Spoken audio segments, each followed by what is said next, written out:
Bonjour, mesdames et messieurs, chers tous. Je suis Bokar Al-Sabah, Country Manager Invest in Africa en Mauritanie, et je suis ravi, heureux et honoré de vous accueillir à notre premier webinaire sur l'accès au financement grâce à nos partenaires BMCI, CI Engineering et Finafrique.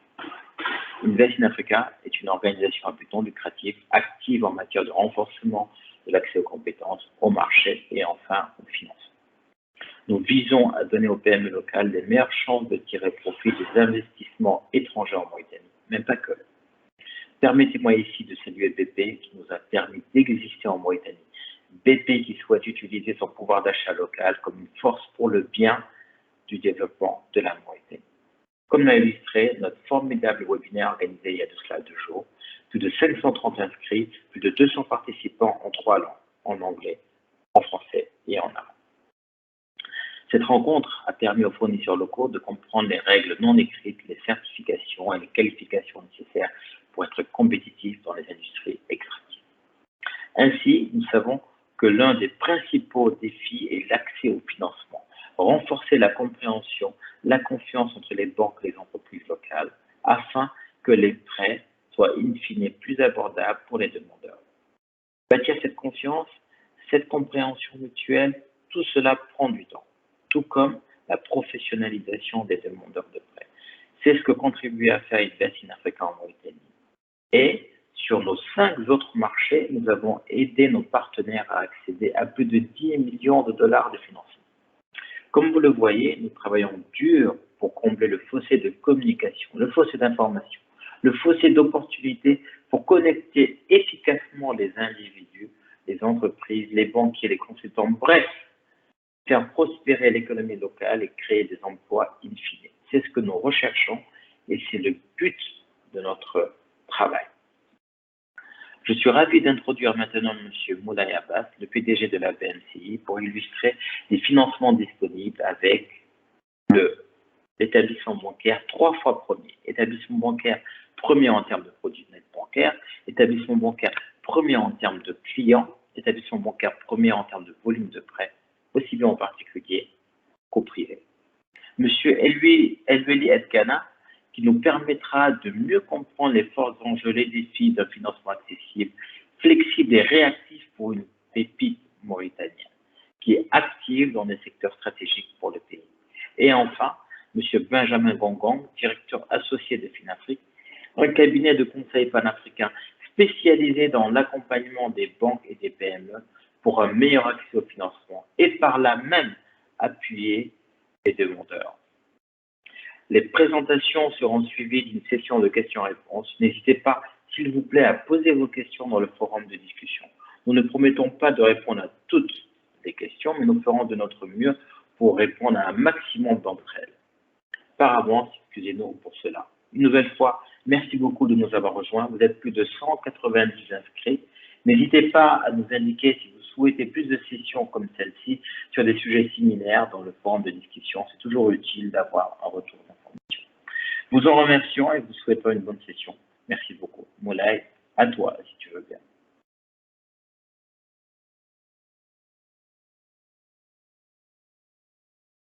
Dans ce cas.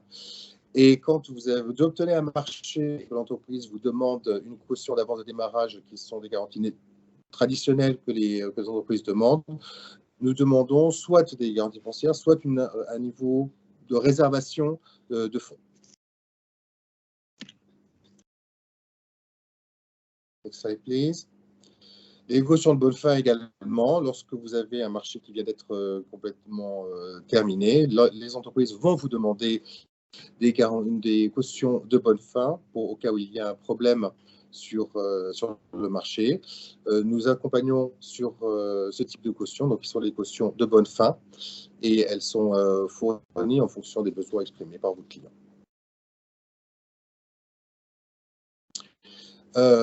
Les financements dentaires, alors je ne pense pas qu'il est nécessaire d'aller sur ce financement-là. Je te propose de passer directement au slide.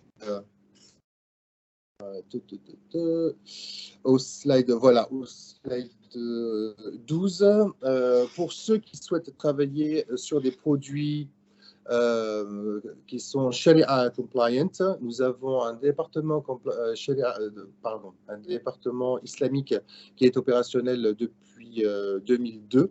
Et tous nos produits, nous offrons une large palette de produits islamiques qui sont validés par un comité Sharia Compliance qui est composé par 3 des plus grands ulémas mauritaniens et qui nous garantissent donc la compliance Sharia de ces produits. Quelques produits que je vais vous présenter. Celui qui est le plus utilisé par nos clients qui sont aujourd'hui la Murabaha. Voilà, qui est la production souvent les plus utilisées. Et donc, qui fait que la banque achète un produit, le produit souhaité par le client et nous le lui revendons moyennant une petite marge. Et donc, elle est adaptée à tout type de bien que le client souhaite acquérir pour pouvoir financer, pour pouvoir satisfaire un marché. Le prochain slide, ce sont des produits tout nouveaux que nous avons lancés depuis l'année dernière pour développer notre offre islamique. Nous avons l'Istisna, qui est un produit pour financer des projets de construction. Nous avons le produit Selem, qui permet à l'entreprise de bénéficier de fonds nécessaires. Donc, c'est le découvert, mais en format islamique. Et nous avons l'Ijara al-Muttahiyya bit-Tamlik, qui est un espèce de leasing islamique. Là où le bas blesse en Mauritanie, je dirais, sur le financement, c'est que les entreprises ont souvent la perception que les banques exigent comme garantie uniquement des titres fonciers. C'était la tradition, en effet, jusqu'à il y a quelques années, puisque la garantie foncière est le seul outil reconnu par la Banque centrale de Mauritanie comme garantie. C'est-à-dire que si nous nous retrouvons avec un client qui part en défaut, et que nous n'avons pas de titre foncier hypothéqué, la Banque centrale, tout simplement, nous demande de provisionner à 100%. Donc, ça a un coût assez important. Cela avait un coût assez important sur notre PNB et sur notre gestion du risque bancaire. Cependant, depuis 3 ans, là, je remercie Benjamin et toute l'équipe de Finafrique qui nous a accompagnés pour notre plan stratégique 2018-2023. Nous avons mis en place des nouvelles formes de garantie qui nous permettent d'aider les entreprises qui n'ont pas ce patrimoine immobilier qui était auparavant nécessaire. Donc aujourd'hui, nous proposons des financements contre des nantissements de matériel, des domiciliations de marché ou tout simplement une certaine réservation des niveaux de fonds. Le dernier point que je voulais évoquer dans cette présentation, c'est une idée d'un partenariat qui nous a, encore une fois, été recommandé par Finafrique, encore merci Benjamin, et qui était en fait un entre plusieurs entreprises de PTP, vraiment des petites PME, qui n'avaient pas la surface financière pour pouvoir se soumettre à des marchés. Ce que nous leur avons proposé est de s'associer en mutuelle pour s'auto-assurer entre elles. Et aujourd'hui, nous avons cet accord nous a permis, cette mise en place de mutuelle nous a permis de proposer plus de 1 milliard MRO, soit 100 millions MRU de crédits de soumission et de caution à ces entreprises. Voilà, donc très rapide, je voulais faire cette petite présentation très rapidement pour montrer que les banques, ou en tout cas la BMCI, est disponible. Nous avons élargi notre offre de produits et de services. Nous avons élargi les effets de garantie que nous demandons en couverture de ces créances. Et nos équipes corporates sont disposées à étudier avec chacune et chacun d'entre vous les différents dossiers que vous voudrez bien nous soumettre pour financement. Je ne prendrai pas plus de temps, Bokar, je te rends la parole. Merci. Merci beaucoup, Moulay. Ce qui est important, entre autres, dans ce que tu as dit, c'est l'état d'esprit et si la disponibilité de la BMCI pour contribuer à démystifier les besoins de financement en Mauritanie. Et ça, c'est un besoin clé. Nous sommes près d'une 50aine connectés à cet événement-là et c'est ce que les PME locales ont besoin d'entendre.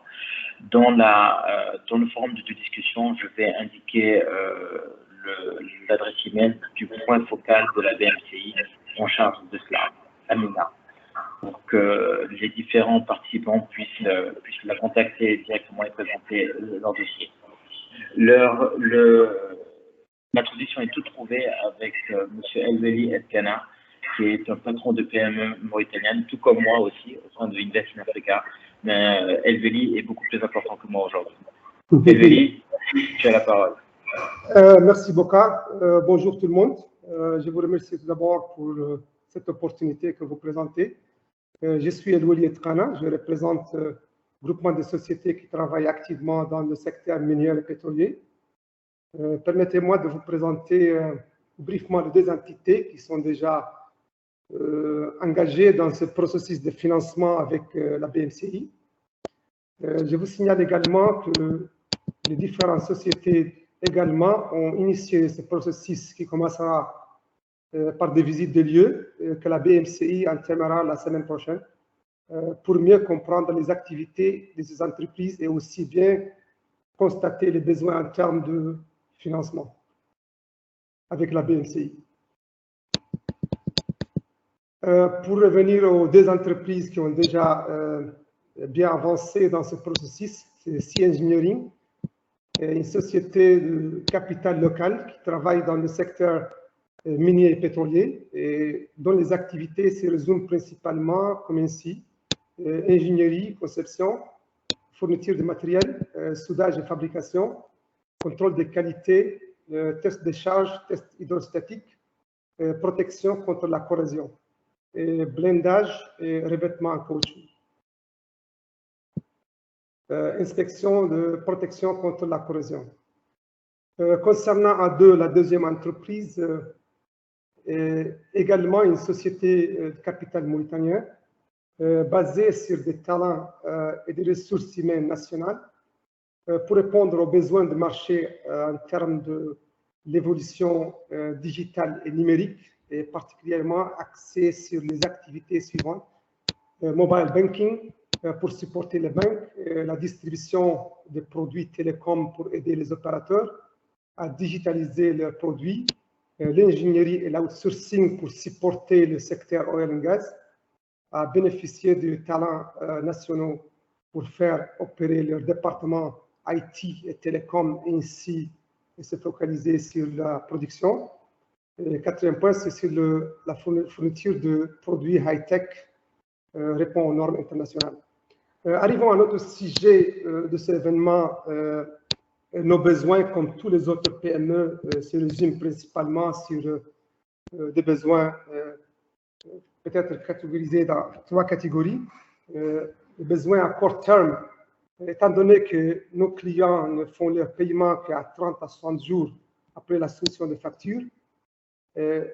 La difficulté dans ce point se trouve sur satisfaction de nos engagements vers nos travailleurs et nos fournisseurs.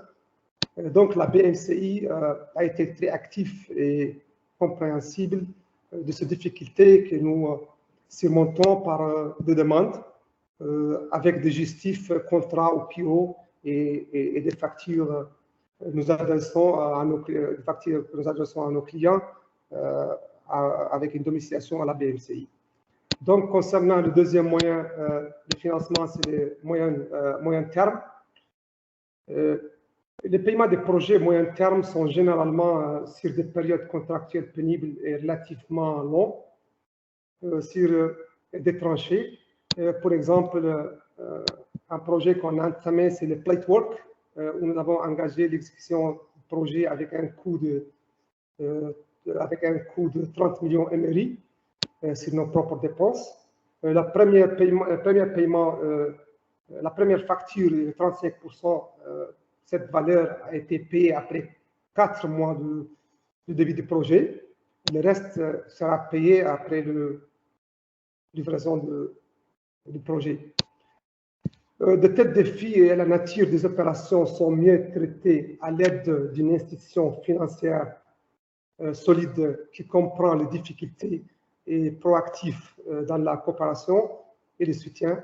BMCI fait preuve d'une grande réactivité à nos exigences, où ils ont immédiatement visité nos installations et ont été témoignés de certains de nos projets en temps réel. Et depuis lors, BMCI a été un partenaire fiable. Je note simplement que des projets de ce genre sont bien suivis par le client même, qui mobilise ses inspecteurs techniciens pour veiller sur la bonne exécution du projet, avec des rapports officiels réguliers, car le risque de retard sur les défis des exécutions sont plus élevés. Que le risque qui craint les clients est plus élevé que nous et la banque. Le risque de retard au défi d'exécution. C'est pour cela que les clients suivent de manière régulière l'exécution de ce projet avec un déploiement de moyens qui garantit la bonne exécution en termes de qualité et de temps. Généralement, les projets miniers et gaziers sont des projets monumentaux avec des budgets très significatifs, avec plusieurs acteurs impliqués dans l'exécution. Et donc, le retard, éventuellement, a des conséquences catastrophiques sur la production et le fonctionnement du maître d'ouvrage. Donc, le troisième mode de financement, c'est le mode de long terme. C'est le classique, car les projets, généralement, nécessitent un investissement d'achat de matériel qui est éventuellement amortisé sur des périodes bien déterminées. Et pour ce type d'investissement, c'est tout à fait compréhensible que la banque demande de garanties telles que les fonciers. En ce qui concerne la deuxième entité, A2, l'engagement de la banque BMCI dans la transformation digitale à travers ses produits et ses accompagnements aux entreprises locales fait d'elle la banque cible pour les entreprises locales, raison pour laquelle la société A2 et d'autres sociétés sont en train de négocier des partenariats stratégiques avec cette banque historique référence en Mauritanie. Pour conclure, cet éventuel partenariat avec la BMCI est né il y a 6 mois, qui avance très bien, que nous souhaitons qu'elle aboutisse à une relation d'intérêt mutuel et durable. Nous pensons que cette discussion est en train de donner des résultats très favorables, et pour preuve que les autres membres du groupe, quasiment tous, en train d'y adhérer. Le chemin, certainement, n'était pas assez facile. Nous avions surmonté et faire des étapes très avancées grâce à la réactivité de la BMCI et sa volonté de bien nous accompagner pour mieux comprendre le défi. C'est ainsi que des rencontres marathoniques et des visites de lieux ont eu lieu. Donc voilà, finalement, je vous remercie une fois encore pour cette opportunité. Merci beaucoup, Louis. Ton intervention est particulièrement éclairante sur les besoins des PME locales. Toi, tu es quand même au-dessus du marché, c'est-à-dire que tu es une belle PME mauritanienne, machallah, qui a des contrats récurrents avec des grands noms de l'industrie. Donc, tu as des besoins dans des montants qui sont très importants, et je suis ravi de savoir que le partenariat avec la BMCI commence à porter ses fruits. Nous avons déjà une question dans la chatbox à laquelle Moulay pourra répondre après. Donc, je souhaite maintenant passer la parole à Monsieur Benjamin Gangan, qui est un des associés de Finafrique et qui pourra nous éclairer sur les nécessités qu'ont les PME à répondre à un certain nombre de process et de procédures. Benjamin, et j'ai remarqué que Moulay a fait la pub de Finafrique en glissant 2-3 bonnes idées que vous lui avez soumises. Donc bravo pour ça.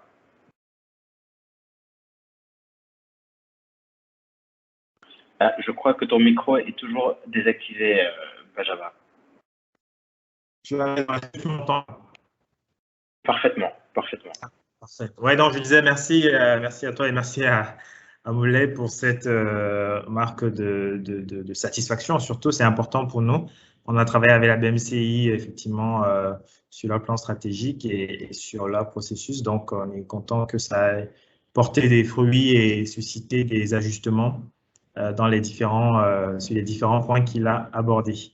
Donc, je vais prendre quelques minutes pour compléter ce qui a déjà été dit et apporter le point de vue peut-être d'un cabinet de conseil qui a un regard un peu différent de celui du banquier, hein, comme Moulay a donné tout à l'heure, ou d'Elweli qui est là pour le coup en plein dans le sujet parce que lui-même est un patron d'entreprise.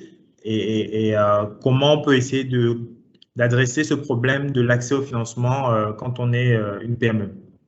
Alors, le constat, et je pense que les participants ici présents l'ont certainement fait à un moment donné, les PME représentent quand même un point économique assez important puisque c'est la plus grande partie du tissu de nos pays africains et souvent c'est aussi ceux qui recrutent le plus. Mais il y a ce sentiment de ne pas avoir un accès ou alors d'avoir un accès limité au marché du financement.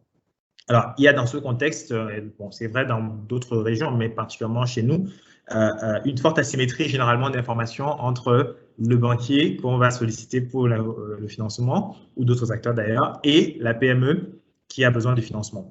Donc voilà, les banques peuvent être un peu réticentes à un moment donné à aller plus en avant si elles n'ont pas suffisamment d'informations sur l'entreprise, sur le projet. Et ça peut comme ça créer une surévaluation du risque que représente l'entrepreneur qui vient ou l'entreprise qui vient solliciter le financement. Parfois, c'est des montants parfois pas très élevés aussi. Donc, quand on compare au coût fixe qui va être engendré pour produire le crédit, ça n'est pas forcément aussi intéressant. Mais bon, on a eu la chance d'avoir un exemple d'Elweli avec Sea Engineering, par exemple, qui est, comme tu disais, dans une tranche de PME déjà un peu plus costaude avec donc, des besoins qui commencent à être intéressants pour des acteurs de financement. Et puis, il faut ne pas oublier de mentionner quand même l'environnement juridique et judiciaire. Hein. Là, ce n'est pas la faute des banques ou ce n'est pas la faute des PME. C'est que voilà, nous sommes dans des contextes, malheureusement, dans nos pays où il n'y a pas encore complètement toutes les garanties juridiques, malgré toutes les précautions qu'on peut prendre, pour être sûr qu'en cas de conflit, voilà, les choses vont se régler normalement. Donc, ça, c'est des éléments aussi que les acteurs du financement sont obligés d'intégrer au moment d'analyser les demandes de financement. Alors, quelle solution par rapport à ça? Premièrement, il faut bien comprendre toujours les attentes de la banque. Si c'est la banque que vous allez solliciter pour avoir un financement, il faut bien comprendre ce qu'elle attend pour pouvoir vous accorder un financement. En général, ça se résume à un mot, risque, maîtrise du risque. On peut dire deux mots, pour être plus exact, deux mots, maîtrise du risque.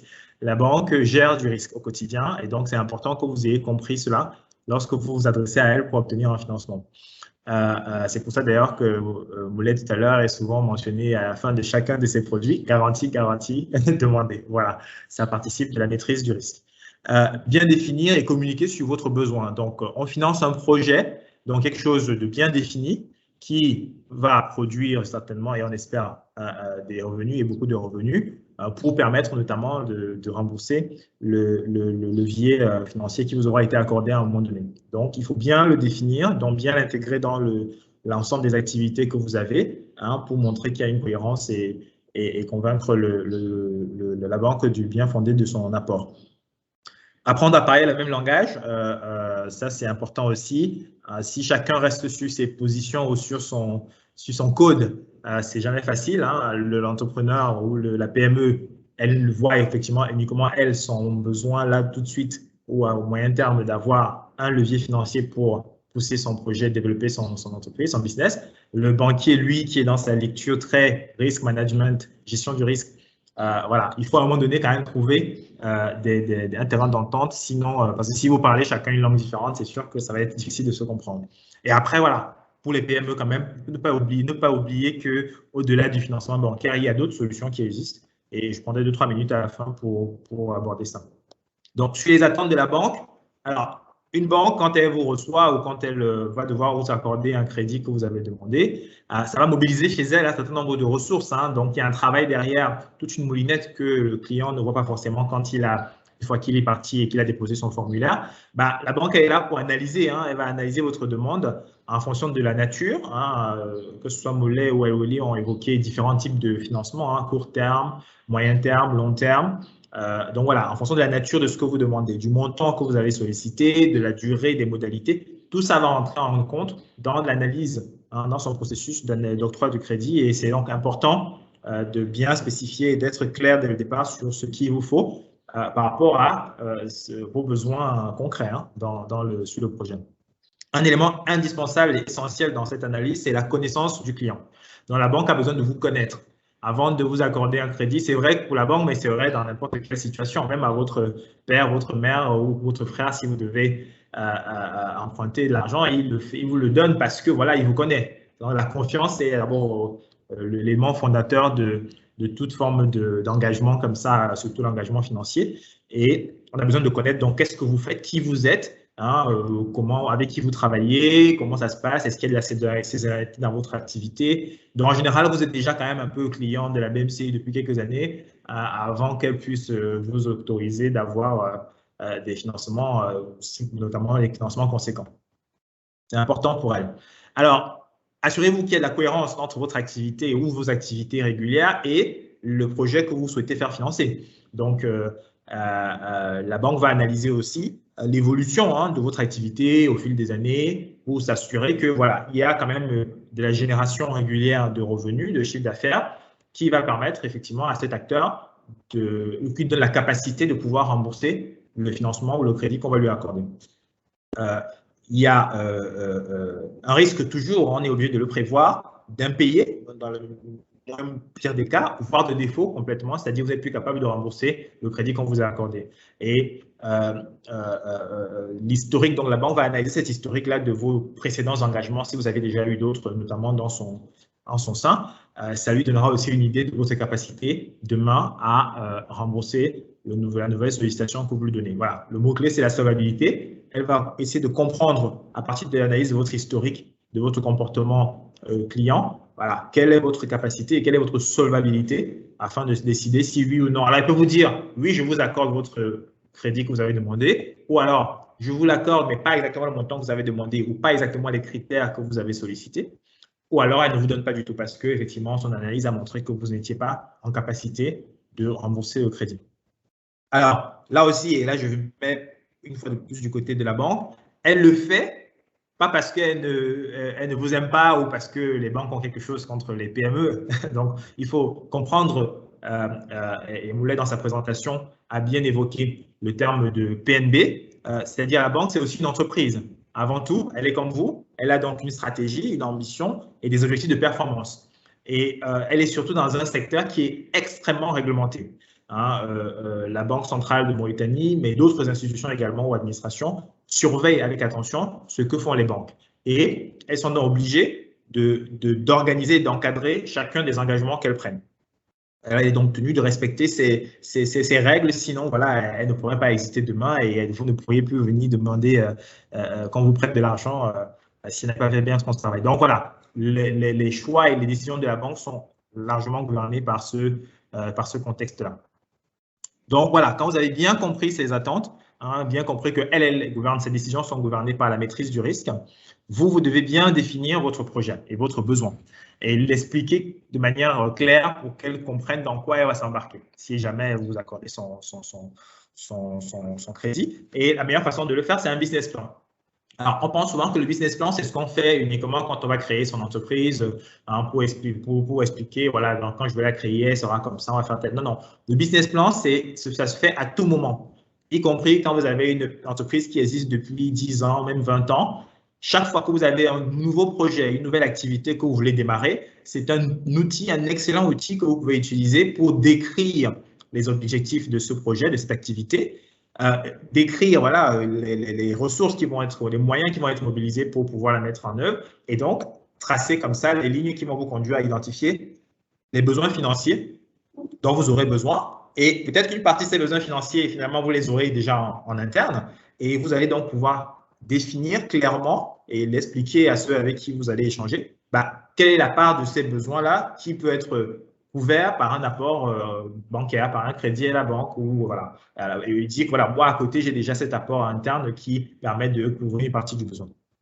Donc, un bon business plan, c'est un dossier où souffle l'esprit d'entreprise, c'est-à-dire on doit sentir que vous êtes effectivement quelqu'un qui a bien compris qu'est-ce qu'il vend, comment il gagne de l'argent et de quoi il a besoin pour aller de l'avant, pour développer son business. Donc, c'est important de ne pas penser que le business plan, c'est uniquement lorsqu'on crée l'entreprise. Même après 10, 20, 30 ans d'entreprise, chaque fois qu'on a un nouveau projet, on peut faire un business plan de son projet et c'est un très bon outil qui va nous servir pour expliquer ensuite quel est son besoin à l'acteur financier qu'on va aller rencontrer.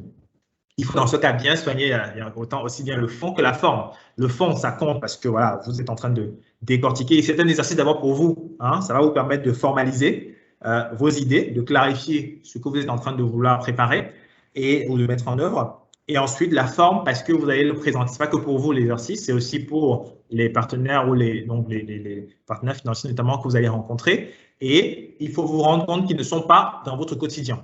Donc, ils ne vivent pas avec vous au quotidien dans l'entreprise, sur le chantier, dans le site du minier, etc. Non, ils ont un œil extérieur, donc il faut leur présenter les choses avec un langage qu'ils vont comprendre et avec des indicateurs clairs qui montrent quelles sont les perspectives économiques pour ce projet que vous êtes en train de mettre en place.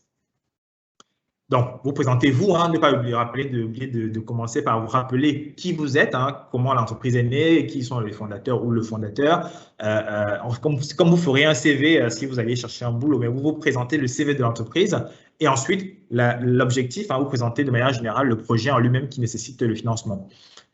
La partie économique du business plan, c'est important. Quel est le marché en place, sa taille, qu'est-ce que cette activité ou ce projet va apporter en plus?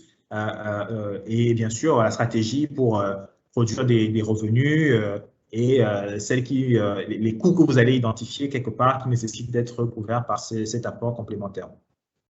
Et après, cette partie économique, bien sûr, elle est complétée par une partie financière qui définit simplement ou qui traduit en chiffres les éléments économiques que vous avez identifiés précédemment. Donc, c'est un plan de trésorerie ou une sorte de tableau de compte de résultats sur 2-3 ans qui va montrer effectivement la trajectoire que vous avez envisagée avec ce projet. Bien sûr, avec des hypothèses quand même cohérentes, hein, parce que le but n'est pas d'afficher de beaux chiffres pour les afficher. Non, vous êtes en train de vouloir convaincre la banque que c'est important qu'elle vous accompagne sur ce projet.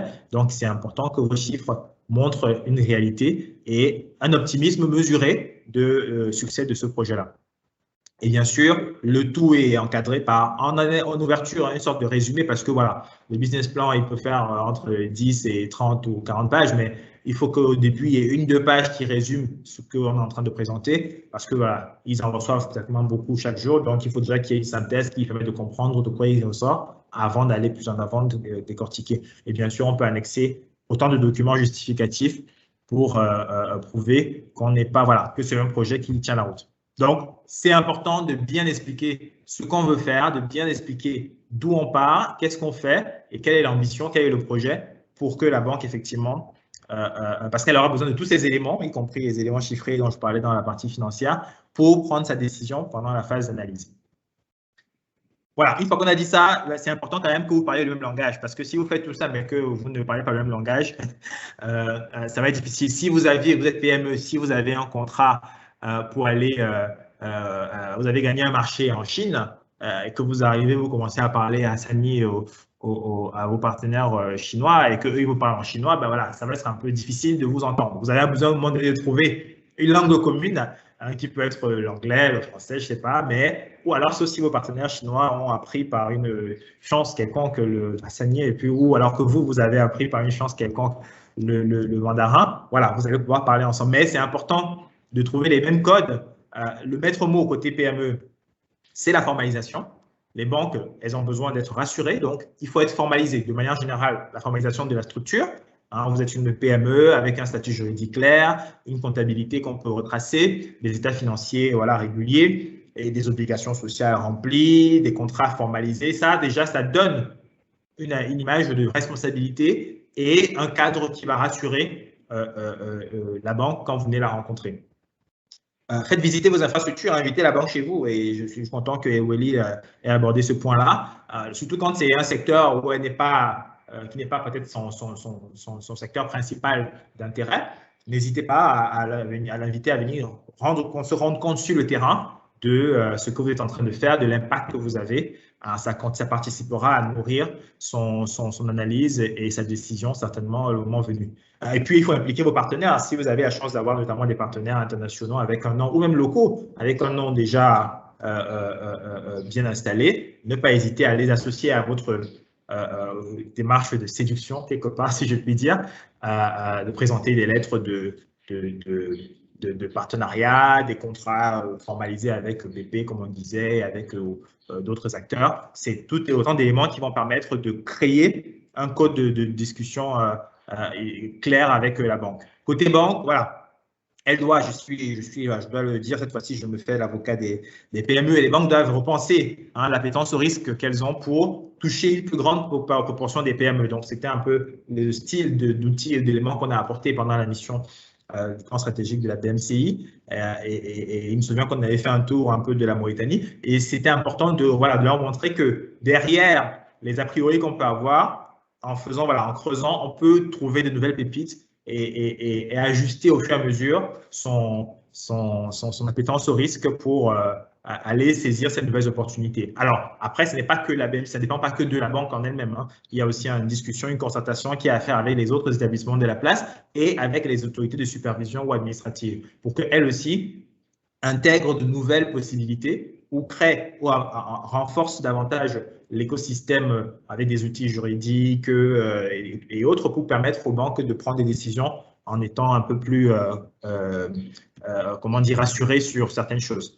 Elles doivent mettre en place aussi un vrai processus d'accueil. Ça, je suis d'accord pour le soutenir. Même surtout, surtout quand ce ne sont pas des clients dans le secteur habituel qu'elles reçoivent. Donc, c'est important que dès l'arrivée, même si on n'est qu'un prospect, on se sente quand même effectivement accueilli et orienté correctement pour comprendre quels sont les services que propose, les produits que propose la banque et savoir déjà le profil qu'il faut avoir ou les éléments qu'il faut avoir pour pouvoir bénéficier d'un accompagnement. Et puis, comme les PME ont invité les banques, c'est important que les banques aussi invitent les PME chez elles et sensibilisent, comme dans des moments comme ceci, sur qu'est-ce qu'elles proposent et quelles sont les attentes. Surtout, ne pas oublier de leur rappeler que vous faites également un métier très encadré, très réglementé et chacune de vos décisions impacte effectivement vos revenus. Je terminerai avec ces deux mots, sur le fait d'élargir son horizon. Si ça peut arriver que vous n'êtes pas encore prêt vous ne remplissez pas encore les conditions d'éligibilité pour tel ou tel produit de la banque, mais il y a d'autres possibilités sur le marché qui existent et il ne faut pas hésiter à élargir son horizon. Les acteurs du secteur public, des bailleurs de fonds ou des capital risques sont aussi présents et de plus en plus présents d'ailleurs en Afrique pour accompagner des entreprises à différents stades, y compris les PME, pour leur permettre de renforcer et de développer leur activité avant peut-être d'être demain des prospects plus séduisants pour la banque qui est dans un financement traditionnel par la dette. Voilà. Il y a du financement par les subventions d'investissement, plein de programmes. Là, il faut être un peu au fait de l'actualité sur les annonces que peuvent faire des institutions comme la Banque mondiale, les organisations internationales comme l'AFD et autres qui parfois font des partenariats avec l'État mauritanien ou des banques mauritaniennes pour apporter de la subvention dans certains secteurs d'activité. Et il y a les garanties. La garantie, c'est aussi une forme de financement qui va vous permettre, parce que si vous vous présentez par exemple chez un acteur comme chez Moulay par exemple et que vous lui dites j'ai déjà la possibilité de bénéficier pour cette activité de la garantie ARIS qui est proposée par l'AFD notamment, Proparco, ça va le rassurer quant à vous accorder un crédit pour cette activité-là. Et puis, dernier élément, le private equity, qui se développe aussi en Afrique depuis plusieurs années. Là, c'est des acteurs qui sont différents, des acteurs du financement aussi différents de la banque, c'est-à-dire eux, ils prennent un risque un peu plus important que ce que peuvent prendre les banques, avec bien sûr aussi une ambition de rémunération plus importante. Et donc, ils sont là à vos côtés. Et pour le coup, ce n'est pas un financement par la dette, c'est un financement par le capital. Donc, il faut accepter d'ouvrir votre capital pour accéder, pour qu'ils ils deviennent quelque part comme des actionnaires ou des associés, pas comme, ils deviennent des actionnaires à vos côtés de manière minoritaire ou majoritaire, ça dépend de l'apport qu'ils auront fait et de la valorisation de votre entreprise à ce moment-là. Le private equity, il y en a à tous les stades de développement, depuis l'amorçage de votre PME jusqu'à au moment de la transmission, si vous le souhaitez. Il y a des fonds pour tout type de niveau de croissance ou de maturité plutôt, disons-le. Alors, quelques exemples. Alors, c'est vrai que la Mauritanie n'est pas forcément peut-être le marché le plus structuré ou le plus dynamique encore pour l'instant, que ce soit en Afrique de l'Ouest ou du Nord, mais rien n'est figé et rien ne vous empêche. Je souhaite la naissance de plein de champions dans les prochaines années qui vont attirer l'attention justement des acteurs de capital investissement. En tout cas, je sais qu'il y a au moins quelques pépites déjà qui ont pu bénéficier de ce type de financement, notamment CDS Mauritanie, qui est dans les énergies renouvelables, qui depuis plusieurs années a bénéficié du financement d'investisseurs et partenaires, un fonds d'investissement français qui est très impliqué sur le marché, d'ailleurs exclusivement impliqué sur le marché africain, qui a investi pendant 7 ans dans le capital de CDS Mauritanie avant de céder sa participation à d'autres fonds plus costauds encore d'ailleurs en 2016. Afrique Invest, qui ne sont pas très loin, c'est un fonds d'investissement tunisien très intéressé par l'Afrique du Nord, l'Afrique de l'Ouest et sur des secteurs aussi bien comme les énergies renouvelables, l'énergie classique ou alors les équipements de travaux publics, etc.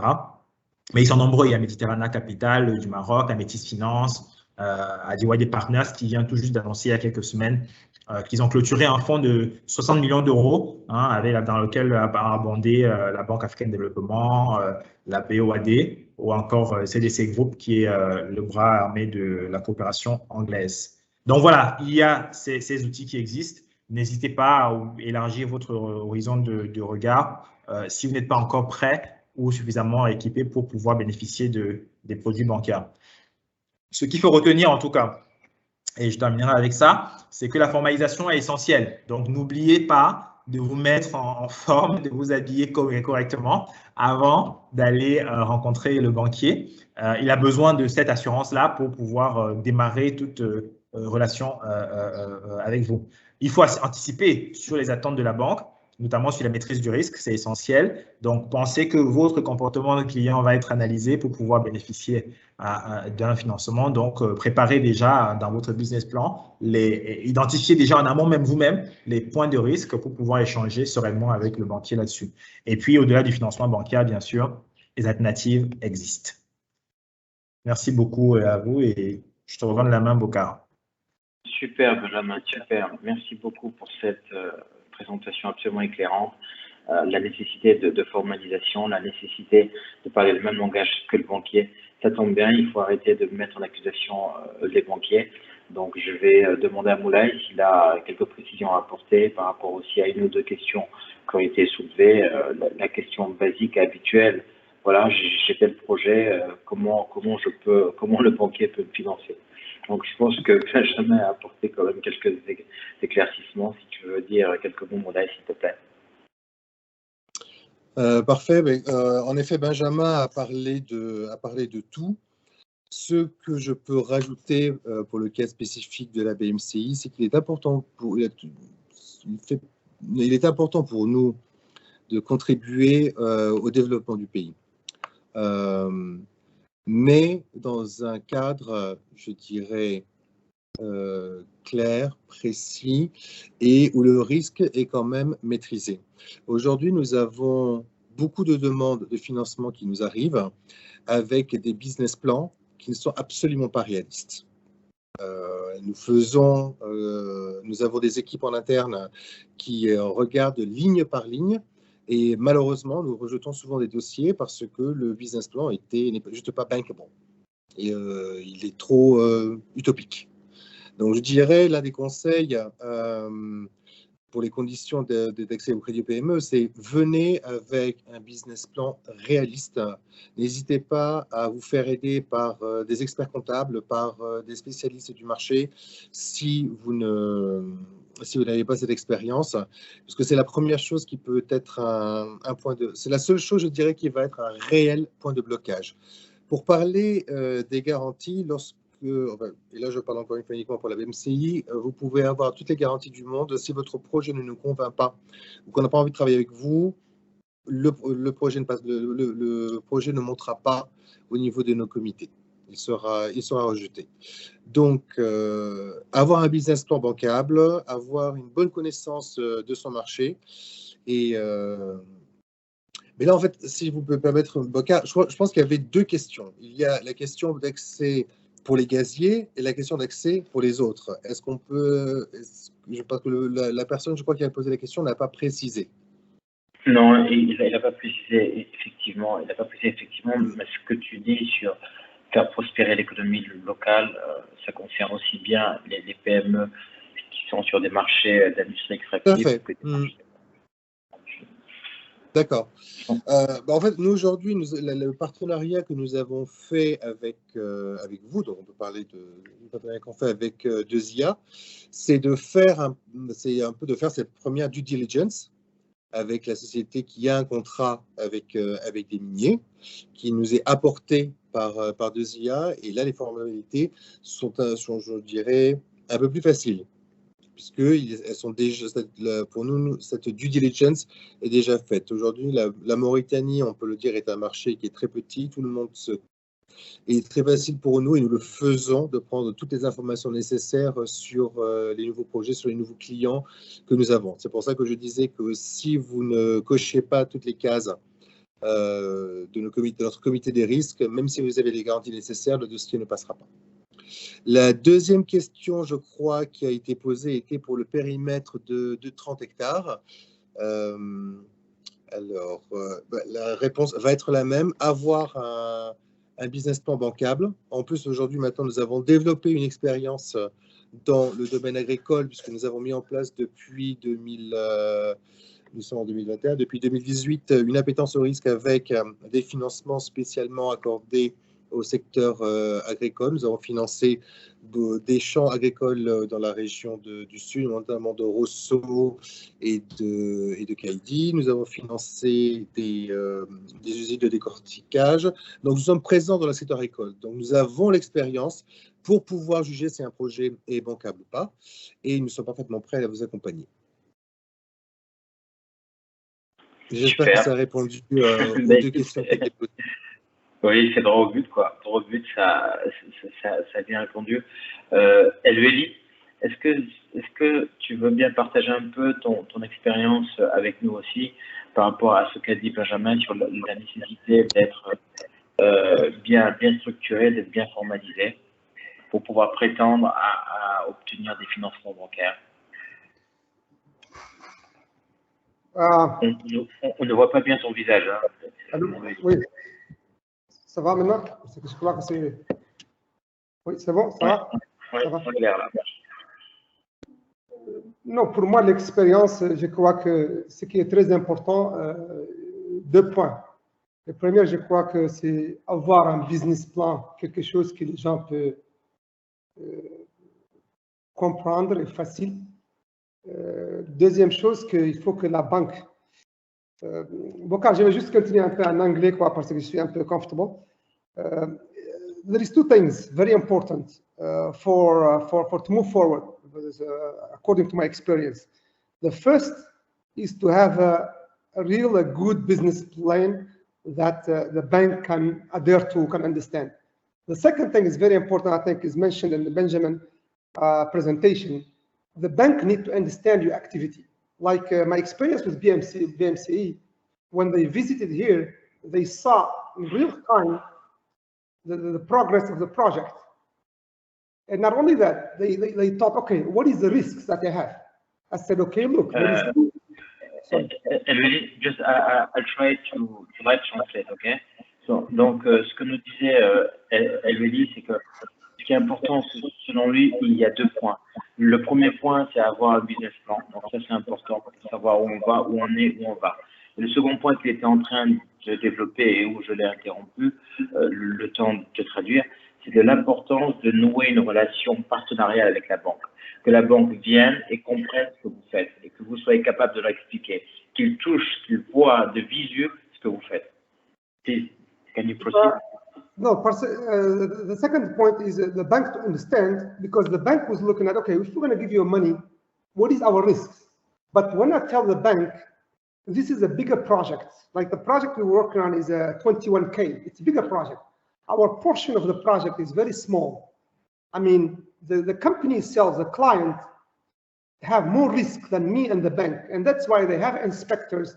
They have regular inspectors, inspecting and giving the progress of the report with the inspection, with the quality that, they sign off, the project 35%, 50%, 40%.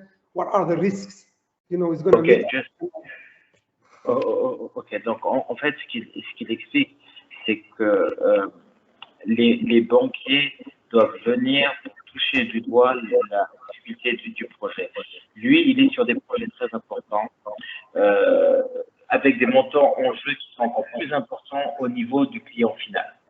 Donc, le banquier va prêter son argent, il est bien vrai, mais lui, son exposition est encore plus importante parce que le client final a des besoins, les besoins du client final outrepassent les besoins du banquier. C'est pour ça que le client est en position de risque et qu'il a des inspecteurs.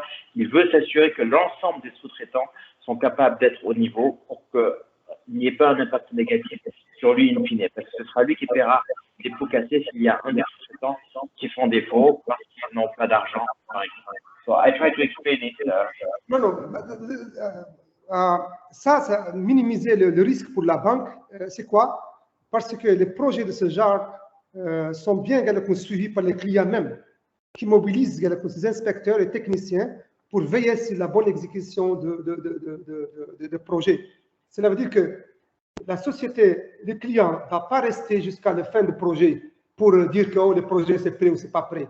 Non, ils vont suivre le projet parce que notre tâche de ce projet, ça représente même pas 15% du projet global.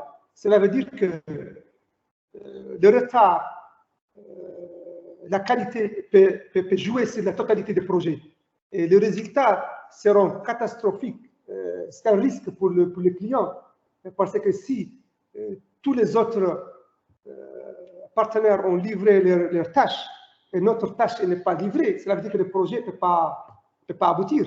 Donc, cela veut dire qu'il y a un retard, il y a un défi, et il y a des résultats catastrophiques. Cela veut dire que le risque, c'est avec les clients. Oui, la banque va financer, oui, ils ont un risque, et nous-mêmes, on a un risque, mais tout le monde involve, nous, la banque et les clients, tout le monde va avoir comment minimiser le risque. Pour la banque, pour minimiser le risque, s'il y a des inspecteurs sur site qui suivent les travaux chaque semaine régulièrement, il y a des rapports, ça minimise le risque.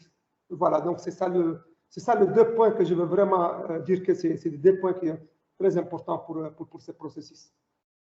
Et je te remercie de l'effort que tu fais de partager une telle vision en français. Je sais que ce n'est pas forcément évident, donc vraiment, thank you very much for that.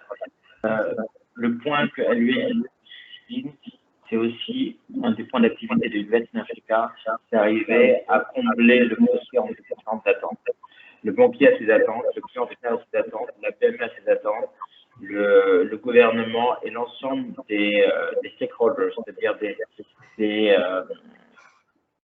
parties prenantes ont des attentes différentes. Donc, il convient de trouver un espèce de lieu commun d'échange où on pourra faire avancer ce sujet. C'est pour ça que nous avons eu un partenariat avec la BMCI.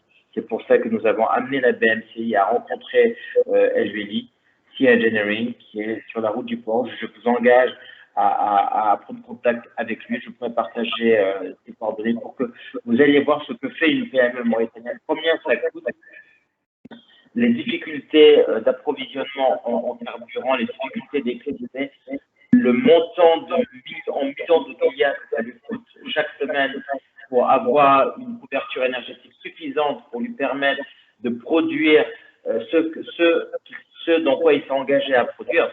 Comme il vous a dit, son marché a beau être important, a beau se comptabiliser en millions d'oubliards, c'est que 15% maximum de la valeur totale du contrat. Donc, le client, il ne peut pas accepter qu'un fournisseur qui lui gère 15% du projet soit un facteur de risque pour lui, un facteur de vulnérabilité.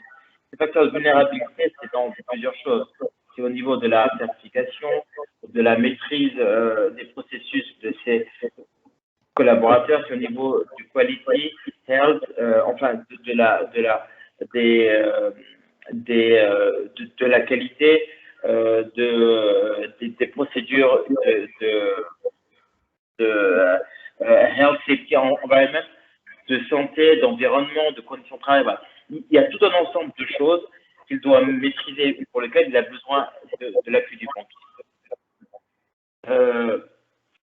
Voilà, donc merci pour cette question, Elvélie. Je vais passer aussi la parole à Benjamin. Si tu as d'autres choses à rajouter, Benjamin.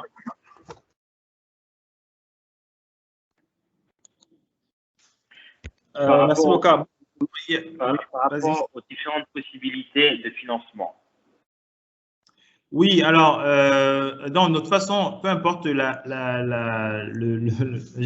financement que vous sollicitez, je pense que ce que Moulay a dit sera essentiel. Il faudra de toute façon ce que vous voulez faire. Il faudrait que l'acteur de financement vous connaisse, ou en tout cas ait eu le temps de vous connaître. Avec la banque, ça se passe généralement pendant vous avez ouvert un compte pour votre activité normale et la banque va observer votre comportement régulier, chiffre d'affaires et autres.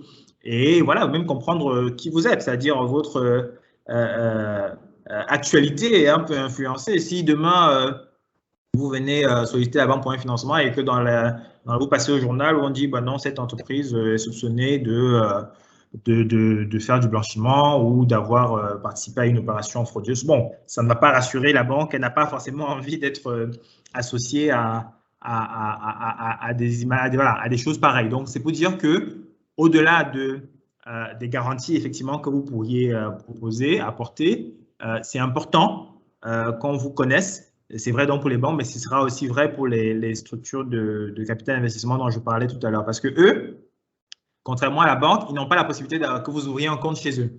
Donc, avant d'investir, il y aura un temps de ce qu'on appelle due diligence, un temps d'étude pendant lequel elles vont essayer de décortiquer votre activité, votre personnalité en tant que dirigeant, pour savoir avec qui elles vont se marier quelque part.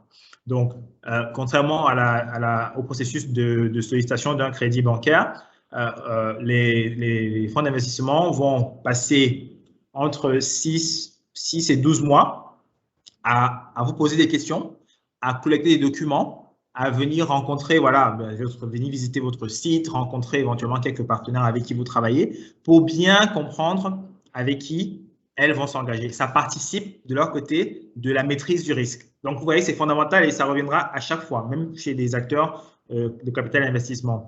Et souvent, les entrepreneurs sont un peu frustrés parce que, dans le cas de la banque, par exemple, quand vous allez solliciter le financement, le processus peut être déjà très long à votre sens, mais globalement, en quelques semaines, vous avez un retour. Mais dans le cas du capital investissement, ça prend beaucoup plus de temps. Donc, il faut être conscient, il faut être préparé. J'ai vu qu'il y a une question concernant les coordonnées. Je vais vous mettre là dans le chat les coordonnées des acteurs que j'ai cités.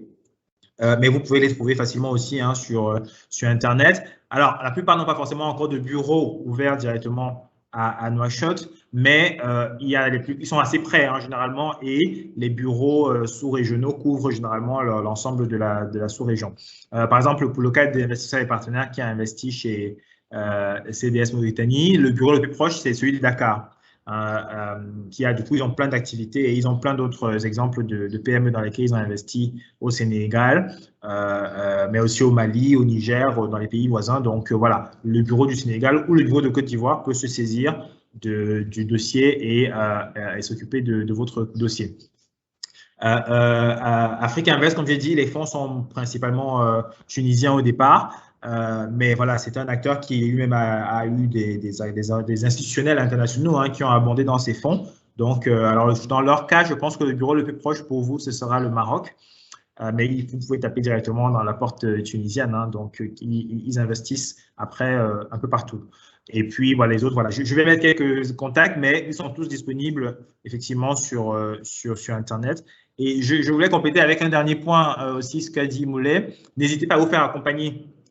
Bon, c'est peut-être pour prêcher pour ma paroisse, c'est mon métier. Hein, c'est le métier du conseil d'être à côté des entreprises pour les accompagner, pour les conseiller. On le fait pour les grandes structures hein, comme la BMCI, mais on est également ouvert à le faire pour les PME qui ont, à partir du moment où on intègre ça comme un élément indispensable pour la réussite de son projet, il faut également considérer qu'une partie de notre investissement peut consister à être accompagné dans la définition claire de la stratégie, la formalisation d'un certain nombre d'éléments et la préparation quelque part de l'échange, même si c'est avec un banquier, c'est assez finalement simple, mais si vous deviez vous engager demain avec des acteurs de capital investissement, ce n'est peut-être pas inutile d'avoir voilà, un conseil à côté qui vous aide à structurer et à préparer les différentes phases des due diligence. Donc voilà, ça aussi c'est un truc, c'est quelque chose d'assez important, quelque chose qu'il faut retenir. Ne pas hésiter à se faire accompagner lorsqu'on est on n'est pas suffisamment outillé et qu'on n'a pas forcément tous les outils. L'important, c'est d'être crédible. Et c'était pour ça qu'il disait, voilà, c'est pas la peine de faire un business plan. Et le business plan, une fois de plus, c'est pas un joujou qu'on va faire, on va aller prendre un modèle sur Internet, on remplit avec ses chiffres et on envoie. Non, il faut vraiment que ça dise. C'est pour ça que je disais qu'il faut avoir un optimisme raisonné. Il faut que ça traduise véritablement la réalité économique du projet que vous êtes en train de mettre en place. Et le but, c'est pas parce que vous allez gonfler et mettre de beaux chiffres avec un compte de résultats prévisionnels sur 3 ans qui est tout de suite extraordinaire que vous allez convaincre. Non, vous allez convaincre parce que c'est cohérent avec les activités que vous avez menées jusqu'à présent, c'est cohérent avec les capacités, les ressources et les moyens dont vous disposez déjà pour pouvoir fonctionner aujourd'hui, et puis c'est cohérent avec votre écosystème. Hein. Donc, ce que vous allez vendre dans votre business plan, il faut que quand la banque se penche dessus ou quand le fonds d'investissement se penche dessus, qu'ils aient l'impression de voir ce qu'ils voient avec les autres, avec leurs yeux, et puis avec les autres chiffres qu'ils ont par rapport à vous concernant. Voilà. Super, très clair aussi. Moulay, il y a une question qui porte sur est-ce qu'il faut être un client actuel de la BMCI pour avoir accès au financement? Il y a eu pas mal de réponses en filigrane, enfin de recommandations filigranes par rapport à ça, par rapport à la connaissance nécessaire du client qui facilite le financement bancaire. Si tu veux bien préciser un petit peu. Mm-hmm. Oui, tout à fait. Je dirais que dans l'idéal, oui, être déjà un client de la BMCI, c'est-à-dire un client avec qui nous avons un track record, avec qui nous avons déjà une relation, quelqu'un que l'on connaît, mais ce n'est plus un élément bloquant. Aujourd'hui, dans notre nouvelle stratégie, nous pouvons onboarder des nouveaux clients, faire notre due diligence et les accompagner sur des nouveaux projets sans avoir forcément de track record avec eux. Et juste, Benjamin, par rapport aux investisseurs que vous avez que tu as cités par rapport au capital investissement, vous avez oublié de citer la BMCI qui dorénavant est rentrée dans ce domaine avec le marathon d'entrepreneurs. Cette année, nous avons eu 3 belles pépites qui ont été sélectionnées et nous sommes rentrés dans leur equity à hauteur de près de, je ne vais pas dire de bêtises, 150 millions de guillemets MRO. Et c'est un projet qui sera renouvelé, Inch'Allah, l'année prochaine. Bravo. Je reviens sur un point que tu as évoqué et qui a été renforcé par Benjamin, la nécessité d'être accompagné. Et alors aujourd'hui, Invest in Africa, tu es un des membres payants d'Invest in Africa. L'autre membre payant, c'est Efficiency, qui est lié à Opération Portfolio en Mauritanie. Et le troisième membre payant, c'est BP en Mauritanie. Donc l'idée, c'est arriver à générer comme ça un écosystème de business angels, littéralement, pour accompagner des PME ou des individus qui ont des idées de projets. Mais moi, je ne peux pas le faire seul. Donc, je suis aussi en train de rencontrer des experts comptables, des experts juridiques, des experts RH, pour essayer de bâtir comme ça un réseau de confiance et de connaissances. Mais je ne peux pas le faire sans une relation étroite et coordonnée et complémentaire avec la banque. Donc, souvent, j'organise avec Moulay, une fois par mois, un point. Donc, comme ça me permet de m'imprégner de ce que le banquier attend, comme il vous l'a dit tout à l'heure, une due diligence. Je mobilise des expertises comme celle de Benjamin, si nécessaire, et je mobilise des exemples de réussite comme celle de Elveli. Aujourd'hui, c'est notre stratégie, mais au fur et à mesure, il faut que nous soyons capables de montrer que ça marche. Et pour que ça marche, il faut que j'arrive à lever de l'argent à mon niveau auprès des institutions. Je pense à la BAD, je pense à la Banque mondiale, je pense au FMI, je pense à tous ces ensembles de bailleurs-là pour arriver à mobiliser de l'argent qui me permettra de subventionner l'accompagnement de PME. Pour que les PME soient au niveau requis pour que le banquier Moulay puisse les financer, je dois peut-être travailler avec Benjamin qui est à l'extérieur ou avec des Mauritaniens qui sont ici, qui sont capables aussi d'accompagner ces PME-là. Pourquoi? Comme je le dis à Elveli, c'est que son exemple de réussite, il faut qu'on soit capable de la démultiplier, de la répliquer pour que nous ayons un tissu de PME en Mauritanie qui soit industry ready, qui soit compétitif, qui soit rentable et qui soit divers. Aujourd'hui, c'est dans le oil and gas. Demain, ça pourra être dans le commerce, dans la petite industrie, ça pourrait être dans l'élevage, ça pourrait être dans l'agriculture. Donc voilà. Donc tout se tient. Il faut commencer quelque part, il faut commencer avec des petits pas et c'est ce que nous faisons. Il est 12h15. Je vois qu'il n'y a pas beaucoup de questions. Moulay, tu as introduit, donc je vais garder ton straightforward pour la fin. Je vais demander à Benjamin de reprendre la parole pour un petit mot de conclusion ou un mot qui jugera un peu plus long. Ensuite, je demanderai à Elveli de reprendre la parole pour glisser un mot de conclusion. Et enfin, Moulay, tu pourras porter les stockages. Merci, Boka. Non, écoutez, simplement pour dire une synthèse, déjà merci pour cette opportunité d'échange et de sensibilisation. Je pense que c'est important qu'il y ait des plateformes comme ça et merci à Invest in Africa de consacrer du temps et de l'énergie à rassembler les différents acteurs. C'est important et peut-être grâce ou malheureusement avec le Covid, on a encore simplifié ces moments de rencontre grâce au digital et on peut comme ça réunir plus d'une cinquantaine de personnes sans que chacun ait besoin de se déplacer, venir. Donc, profitons de cet apprentissage de post-Covid pour multiplier ce type d'exercice. Deuxième point, peut-être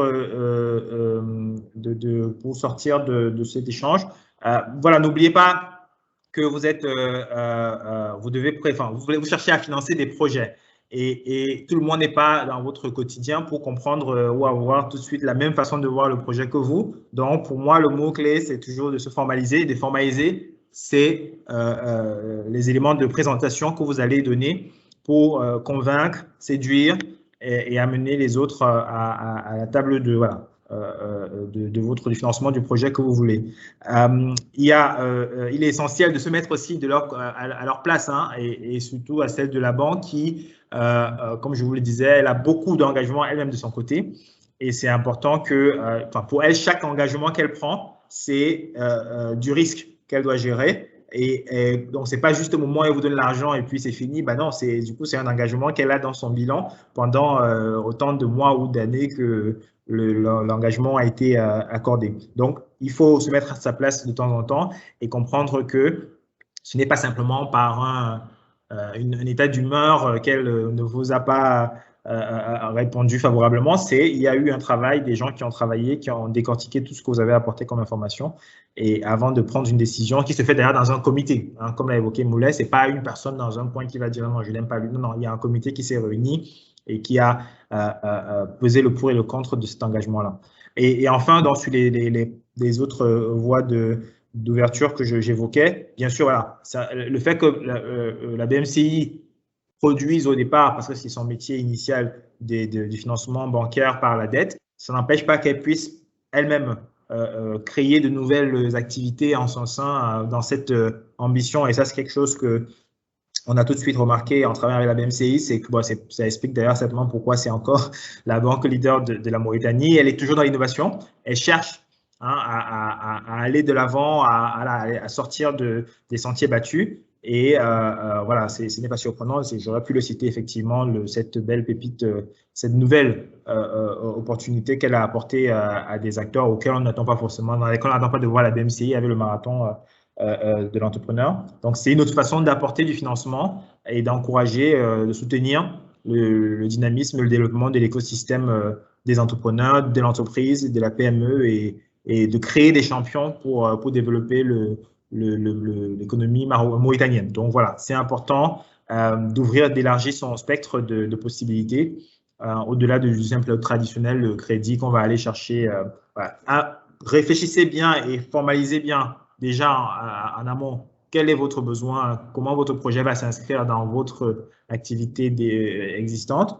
Allez rencontrer, discuter et comprendre aussi les attentes de la banque. Et puis sinon, ouvrez-vous, élargissez les spectres de recherche sur d'autres formes de financement possibles. Très bien, Benjamin, merci beaucoup. Je suis ravi de voir que tu as fait tout un tour de la Mauritanie. Donc, tu vas te préparer parce qu'on va te susciter d'autres opportunités. Inch'Allah.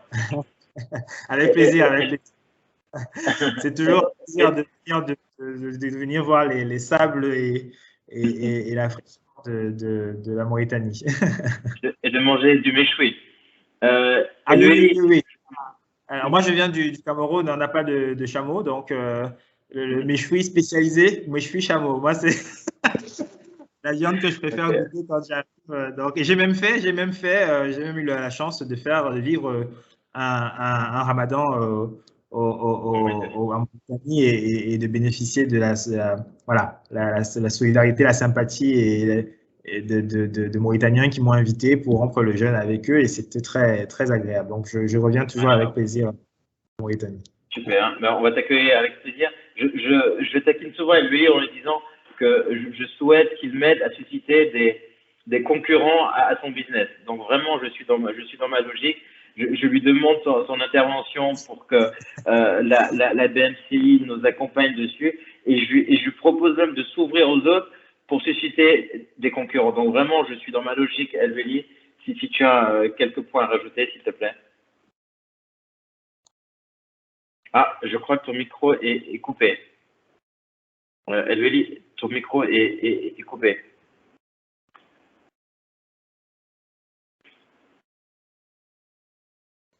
Oui. Hello. Okay, Bokar, you're doing a good job for creating a competitive. Merci pour Invest Africa. Merci Benjamin pour le sharing the knowledge. It was very fruitful. Finalement, merci à la BMCI pour la volonté d'essayer de comprendre les défis. Et nous souhaitons que le partenariat aboutisse à une relation d'intérêt mutuel et durable. Finalement, je vous remercie tout le monde et merci. Thanks for the opportunity. Merci beaucoup. Moulay, quelques mots? Écoutez, simplement un grand merci à tous les participants. Merci surtout à toi pour le premier webinaire. J'espère qu'il y en a d'autres. Mais j'espère surtout que nous avons réussi à répondre à la question, la problématique qui était posée aujourd'hui, qui était de démystifier l'accès au crédit bancaire. J'espère que nous avons pu répondre aux différentes interrogations des participants. Sachez que nous sommes disposés à la BMCI pour accompagner tous les projets bancables. N'hésitez pas soit à passer par Deuxia, soit à prendre contact directement avec nos équipes corporate. Bokar a partagé l'email mamina@bmci.mr qui est notre directrice commerciale qui vous mettra en contact avec toutes nos équipes corporate qui pourront voir avec vous pour un montage de projet, voir comment est-ce qu'on peut vous aider pour développer vos activités dans un modèle win-win. Merci. Super, super. Merci beaucoup. Alors, je suis vraiment heureux de contribuer modestement à faciliter l'accès au financement en Mauritanie, comme cet événement l'a concrètement montré. N'hésitez pas à nous dire si vous souhaitez plus de sessions comme celle-ci sur des sujets similaires. Nous sommes là pour cela, pour vous toucher, pour vous sensibiliser. Un grand merci pour votre attention. Vous avez été plus de 50 connectés. Félicitations pour nous avoir joints si nombreux. Un grand merci à la BMCI qui a payé pour cela et qui s'est mobilisé pour cela à son plus haut niveau. Merci beaucoup à C Engineering d'accepter l'émergence de concurrents à ses portes. Merci beaucoup à Finafrique d'avoir bien voulu partager avec nous sa connaissance, d'avoir rendu cet événement possible. Nous n'oublions pas le soutien effectif de BP et nous avons bon espoir d'organiser aussi avec BP un événement de ce genre avec ses participants. Vous pouvez vous inscrire sur notre site en Mauritanie, www.appmauritania.com. Ça nous permet d'avoir une bonne information sur les entreprises mauritaniennes et sur le potentiel. Vous pouvez voir notre site aussi, investinafrica.com. Et comme l'a dit Moulay, comme l'a dit Elveli et Benjamin, nous restons à votre disposition. Merci encore, bravo à vous et nous espérons vous réaccueillir très bientôt sur nos lignes. Merci et bonne journée à tout le monde. Merci beaucoup, bonne journée à vous.